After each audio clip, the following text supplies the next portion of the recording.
Hello बच्चों, तो एक और लेक्चर हम लेकर आए हैं बेसिक फिजिक्स में। और बेसिक फिजिक्स में आज का जो टॉपिक हमारा रहेगा वो टॉपिक रहेगा lines and angles. Lines and angles वो रहेगा लाइंस एंड एंगल्स। तो lines and angles, lines and angles. तो सबसे पहली चीज लाइंस में हम पढ़ते हैं कि लाइंस में क्या क्या हो सकता है, क्या क्या होता है, कैसे होता है। तो लाइन को जो रिप्रेजेंट हम करेंगे, लाइन को अगर रिप्रेजेंट कर रहे हैं तो किस तरीके से हम रिप्रेजेंट करेंगे। लाइन को हम रिप्रेजेंट करेंगे बिल्कुल इस तरीके से। ये हमारी एक लाइन होगी और इस लाइन के दोनों साइड में, यानी कि जब भी हम लाइन को रिप्रेजेंट करेंगे तो लाइन के दोनों साइड में एरो होनी चाहिए। इसका मतलब ये है कि इस लाइन को हम इधर इनफाइनाइट तक एक्सटेंड कर सकते हैं, इधर भी एक्सटेंड कर सकते हैं। तो ये लाइन होगी और लाइन का कोई एंड नहीं होता है, एंडलेस होती है। दोनों साइड में एरो के साइन होते हैं। तो ये है लाइन। इसके बाद दूसरी चीज है लाइन सेगमेंट। लाइन सेगमेंट, तो लाइन सेगमेंट कैसे होगा हमारा, यानी कि लाइन सेगमेंट होगा हमारा ये, यानी कि ये एक लाइन सेगमेंट है। और इसकी जो हमेशा जब भी हमने मैथ में पढ़ा है कि a line segment of length 2.5 centimetre, 8.5 centimetre, 10 centimetre, 12 centimetre, तो ये वही लाइन सेगमेंट है। मान लीजिए कि इसकी जो लेंथ है वो 30 सेंटीमीटर है और ये 30 सेंटीमीटर का एक लाइन सेगमेंट बना है और इसे हम बोलते हैं लाइन सेगमेंट। यानी कि एंड इसमें क्या होंगे, यहाँ पर एक फिक्स पॉइंट होगा और यहाँ पर भी एक फिक्स पॉइंट होगा। यहाँ इसमें कोई भी हमारा फिक्स पॉइंट नहीं होगा। इसे एक्सटेंड कर सकते हैं लाइन को दोनों साइड में। और ये लाइन सेगमेंट कहाँ से आता है, मान लीजिए इतना पार्ट हमने इसका कट कर दिया, इतना पार्ट इसका कट कर दिया, तो ये बीच का जो बचेगा लाइन से निकल करके जो आया है, इसे हम बोलते हैं लाइन सेगमेंट। और ये लाइन सेगमेंट हम किस तरह से रिप्रेजेंट करते हैं, कुछ इस तरीके से। इसके बाद आता है आपका रे। रे, तो रे की खास बात क्या है कि ना ही तो ये लाइन सेगमेंट है और ना ही ये लाइन है। तो इसमें क्या होगा कि इसमें एक फिक्स पॉइंट है और उस फिक्स पॉइंट से लेकर के एक तरफ एरो का साइन है। रे होगी हमारी कुछ इस तरीके से ये।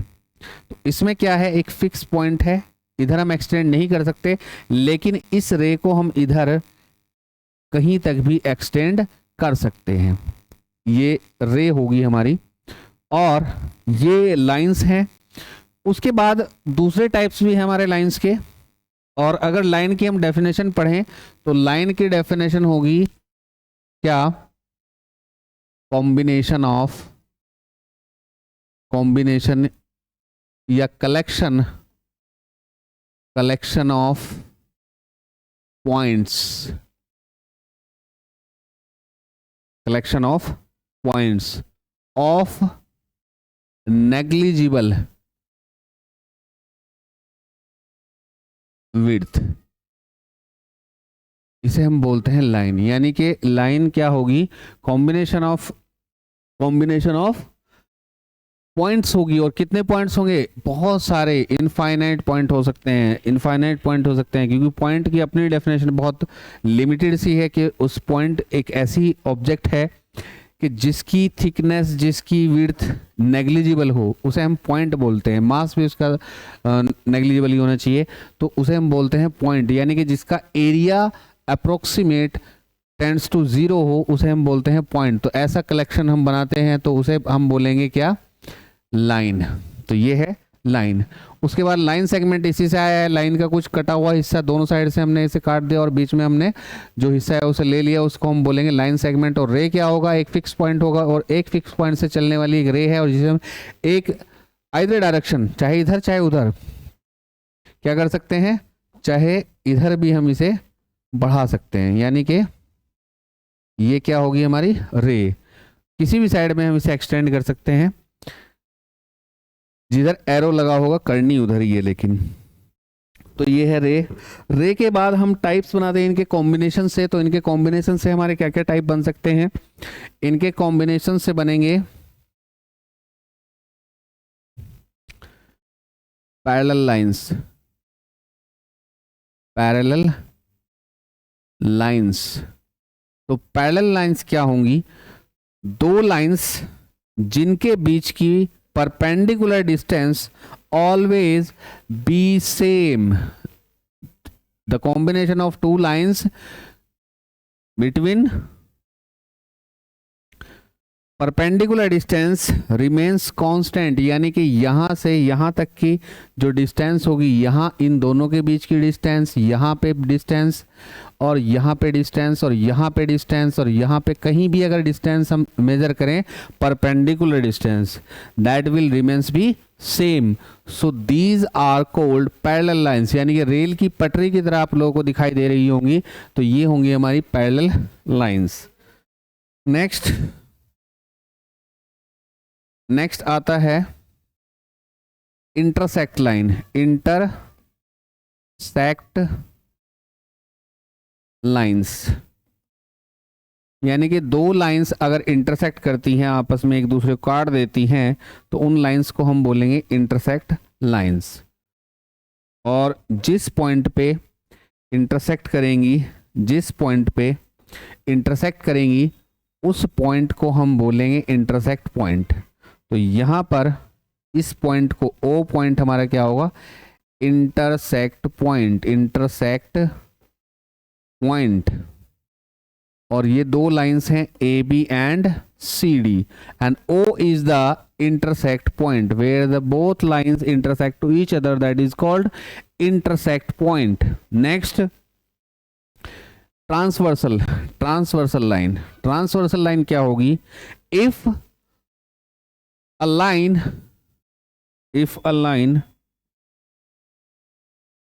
intersect the two parallel lines,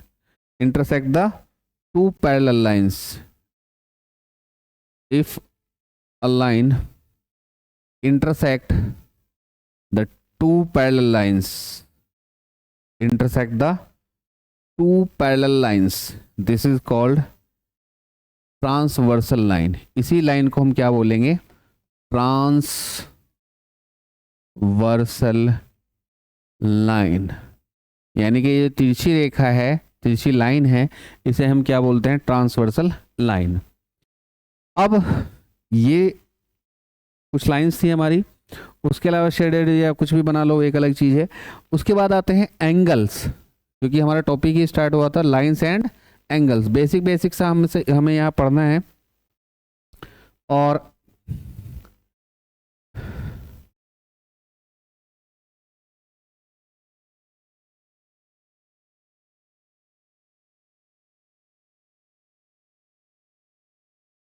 क्या पढ़ना है हमको यहाँ पर?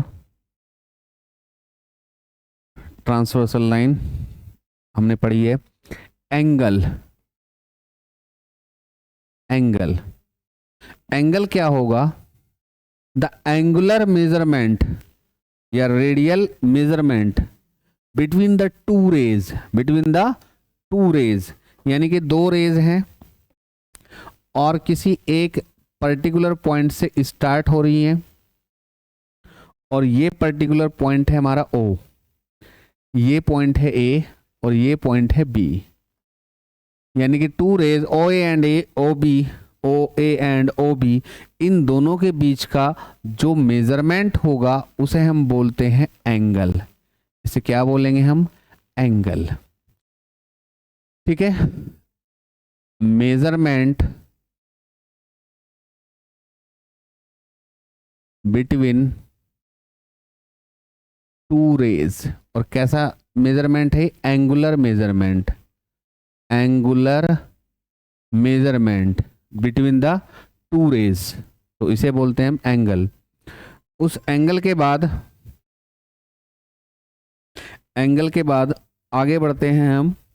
तो एंगल के बाद अगर हम चलें, तो एंगल के बाद क्या होगा? Types of angle. अब एंगल के कौन कौन से टाइप हैं? नंबर एक जो होगा वो होगा हमारा acute angle. Acute angle, if the measurement of any angle, और हाँ एंगल को हम किससे रिप्रेजेंट करते हैं? किसी भी एंगल, थीटा से कर देंगे, एक्स से कर देंगे, वाई से कर देंगे, किसी भी एक जो भी ले सकते हैं, यहाँ पर कोई भी वेरिएबल हम लेकर के इसे रिप्रेजेंट कर सकते हैं, लेकिन हमें थीटा बहुत ज़्यादा पढ़ना है तो इसलिए थीटा ही हम लेंगे इसे एक्यूट एंगल। दैट मीन्स यहाँ से अगर एंगल हम लिखते हैं तो ये क्या होगा? ए ओ बी। हमेशा एंगल कैसे लिखा जाएगा? जहाँ एंगल बन रहा है उसे कहाँ लिखेंगे? बीच में, यानी कि एंगल ए ओ बी, या इसे लिखेंगे एंगल बी ओ ए, एंगल बी ओ ए। लेकिन ओ हमेशा कहाँ रहेगा? मिड में ही रहेगा, जहां पर एंगल हमारा बन रहा है। तो ये एंगल है, और इस एंगल को हमने कितना लिया है? किससे रिप्रेजेंट किया? इसको थीटा से हमने रिप्रेजेंट किया है, तो इसे लिखेंगे हम कितना? थीटा। और एक्यूट एंगल क्या होगा कि अगर measurement of any angle is less than 90 degree, so the angle is called कितना?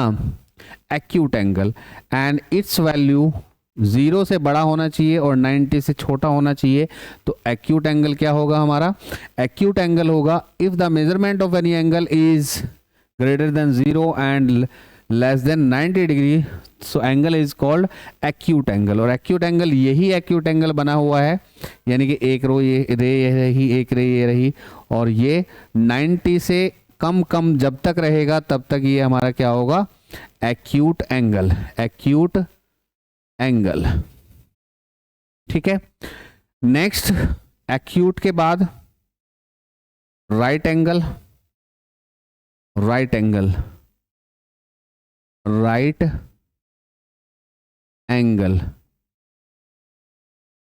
और राइट एंगल क्या होगा कि अगर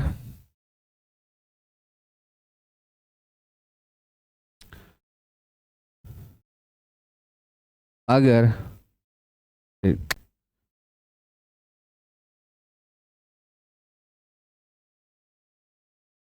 अगर एक रे हमारी परपेंडिकुलर है, यानी कि एक रे हमारी वर्टिकल है और एक रे हॉरिजॉन्टल है, तो इन दोनों के बीच में जो एंगल बनेगा उसे हम बोलेंगे राइट एंगल, 90 डिग्री। यानी कि ये होगा 90 degree right angle. If the measurement of any angle it is exactly 90 degree, then it is called right angle. It is called right angle. Next, obtuse angle. Obtuse angle. If the measurement of any angle is greater than 90 degree and less than 180 degree, the angle is called obtuse angle. And obtuse angle की जो shape है वो कुछ इस तरीके से बनेगी कि एक ये लाइन, यानी कि एक हमारी रे ये रही और एक ये रही, and the measurement between the angle theta, ये क्या होगा? ए ओ एंड बी, यानी कि इसे हम बोलते हैं ऑब्ट्यूज एंगल। तो ये होगा ऑब्ट्यूज एंगल। उसके बाद आता है हमारा स्ट्रेट एंगल। इसके बाद आएगा स्ट्रेट एंगल। और स्ट्रेट एंगल किस तरीके से होगा? स्ट्रेट एंगल, तो स्ट्रेट एंगल किस तरीके से होगा हमारा? देखिए एक बार, अगर कोई लाइन स्ट्रेट है तो उसका मेजरमेंट जो होगा वो कितना होगा? वो होगा 180। वो होगा 180, वो होगा 180, 180।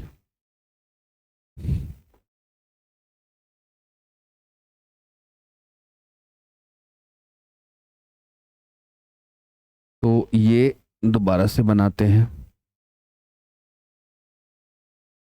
ये आ गया हमारा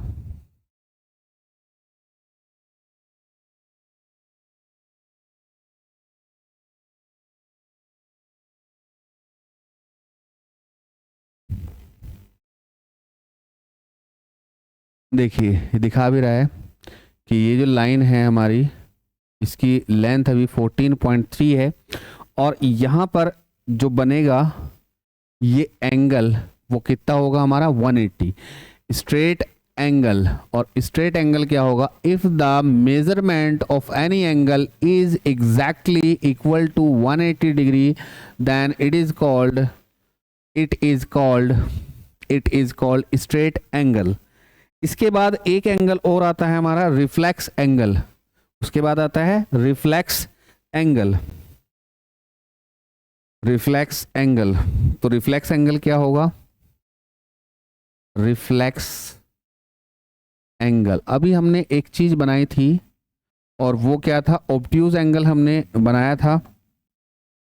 तो ऑब्ट्यूज एंगल किस तरीके से बनाया था, कुछ इस तरीके से बनाया था, एक ये लाइन एक ये लाइन, यहां ऑब्ट्यूज एंगल था।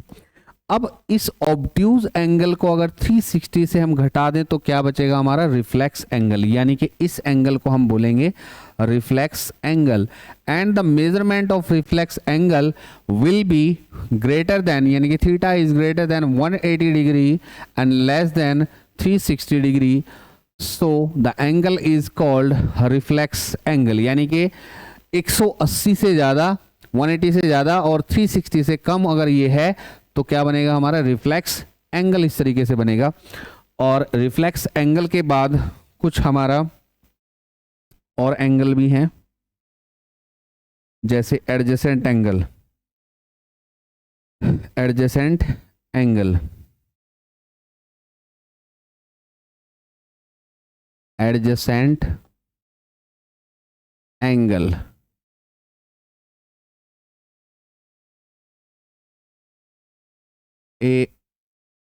an arm or ray is common। अगर दो एंगल हैं और उन दोनों एंगल में क्या कॉमन रहे, एंगल है और एंगल में कॉमन रहे क्या, एक कोई भी आर्म या लाइन या रे अगर कोई कॉमन रहे, तो मान लीजिए ए था, ये ओ था, ये बी था और ये सी था। एक एंगल यहाँ बना, एक एंगल यहाँ बना, ये एंगल और ये एंगल अलग अलग एंगल हैं। इन दोनों एंगल को हम क्या बोलते हैं, एडजेसेंट एंगल, यानी कि angle A O B and angle B O C, angle A O B and angle B O C are adjacent angle, are adjacent angle. तो ये एंगल होंगे, यानी कि इनमें एक रे कॉमन रहेगी और वो रे है हमारी ये वाली, ये दोनों में कॉमन है, इस एंगल में भी कॉमन है, इस एंगल में भी कॉमन है। अगर कहीं एक रे हमारी कॉमन आ जाती है दो एंगल्स के बीच में, तो उन दोनों एंगल्स को हम क्या बोलेंगे, एडजेसेंट एंगल। उन्हें क्या बोलेंगे, एडजेसेंट एंगल। एडजेसेंट एंगल के बाद आता है हमारा vertical opposite angle. Vertical opposite angle, तो वर्टिकल अपोजिट किस तरह से होंगी, अगर दो लाइंस आपस में इंटरसेक्ट कर रही हैं, अभी पहले भी बनाया था इंटरसेक्टिंग लाइन में, तो दो लाइंस इंटरसेक्ट कर रही हैं तो उनके आमने सामने के जो एंगल होंगे, यानी कि ये एंगल और ये एंगल, ये दोनों क्या होंगे, वर्टिकल अपोजिट एंगल। क्या होंगे, दोनों वर्टिकल अपोजिट एंगल होंगे।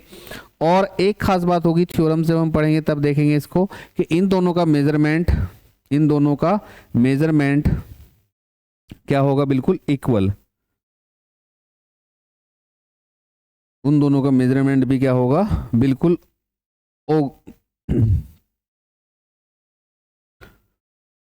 एडजेसेंट एंगल हो गया, वर्टिकल एंगल हो गया।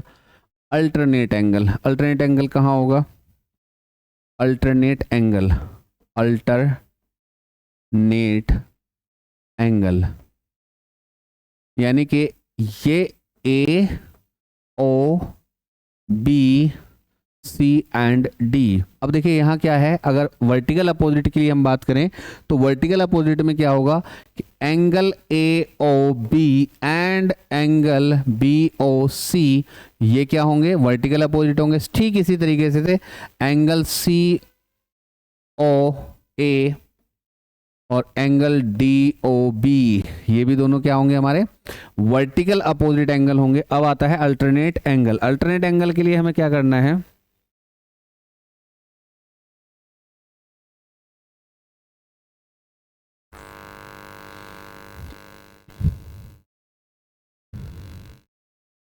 वर्टिकल अपोजिट एंगल के लिए क्या करेंगे, हाँ अल्टरनेट के लिए, सॉरी अल्टरनेट के लिए हम क्या करेंगे, अल्टरनेट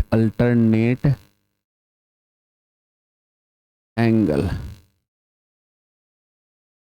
अल्टरनेट एंगल के लिए क्या करेंगे कि दो पैरेलल लाइंस को अगर कोई ट्रांसवर्सल लाइन इंटरसेक्ट करती है तो इसमें दो तरह के अल्टरनेट एंगल बनेंगे, और वो कौन कौन से बनेंगे,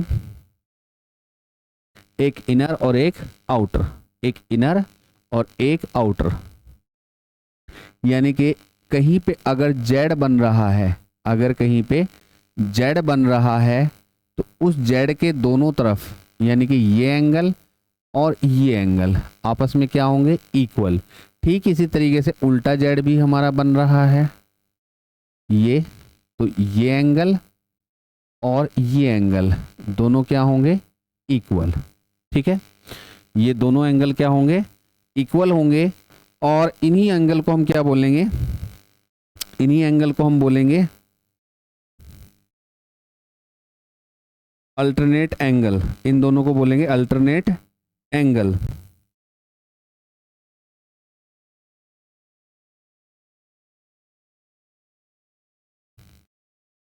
और इसके बाद ये इंटीरियर एंगल हो गए, और इनको आपस में अब क्या करेंगे, हमारे दो एंगल और बनेंगे और उन्हें हम बोलते हैं कॉरेस्पॉन्डिंग एंगल। कॉरेस्पॉन्डिंग एंगल भी क्या होंगे, हमारे बिल्कुल सेम यही चीज है, कॉरेस्पॉन्डिंग एंगल, कॉरेस्पॉन्डिंग।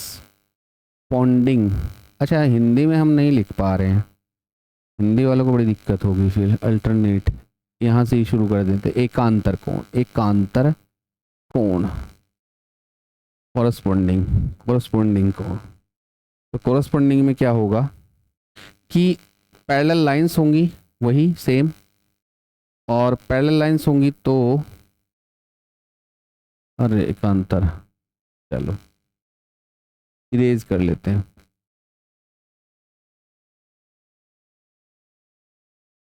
देखिए कॉरेस्पॉन्डिंग एंगल कौन से होंगे, इस ट्रांसवर्सल लाइन के सेम साइड में जो भी एंगल होंगे वो क्या होंगे, कॉरेस्पॉन्डिंग एंगल। जैसे ये एंगल सेम पोजीशन पर, ये एंगल भी सेम पोजीशन पर, तो ये एंगल और ये एंगल इक्वल होंगे।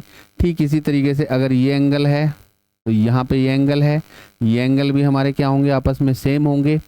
तो इन एंगल्स को हम बोलते हैं कॉरेस्पॉन्डिंग एंगल, कॉरेस्पॉन्डिंग एंगल हम इनको बोलते हैं। और आज की क्लास ये हम यहीं ख़त्म करते हैं। एक चीज़ और समझते हैं कि अल्टरनेट एंगल अगर इंटीरियर है, इंटीरियर अल्टरनेट एंगल,